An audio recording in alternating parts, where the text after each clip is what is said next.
আম্মু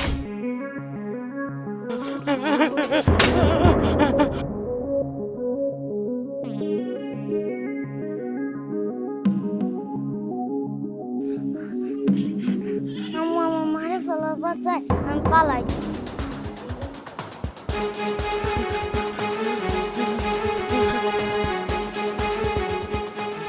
আরে গেল কই? সাক্ষী বাছাই রাখো না। এই তারা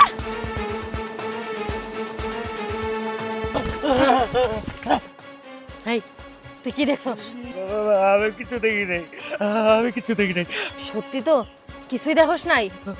সত্যি আমি কিছু দেখি নাই। ঠিক আছে, এটা যেন মাথায় থাকে যে তুই কিছুই দেখোস নাই। এই ব্যাপারটা যদি 3 কান হয় তাইলে আমার পেটের সন্তানের যে হাল করতে দেখছস না, ওই হাল আমি তোর করবো। আমি দেখি নাই, আমি কিছু দেখি নাই। ঠিক আছে, কিছু দেখি নাই। গেলাম আমি।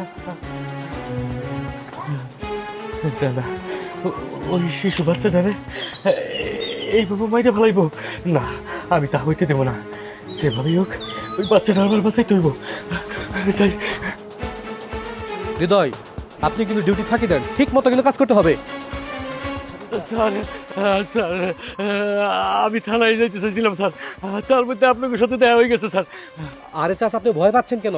কি হয়েছে আমাদেরকে বলুন।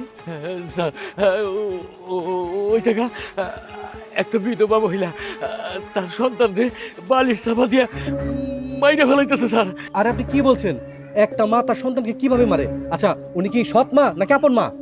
না না, তার পেটের সন্তান স্যার। স্যার উনি কি কইতাছে এসব? ঘটনা কি আসলে সত্যি? নিজের পেটের সন্তানকে কেউ কেউ এভাবে মারতে পারে?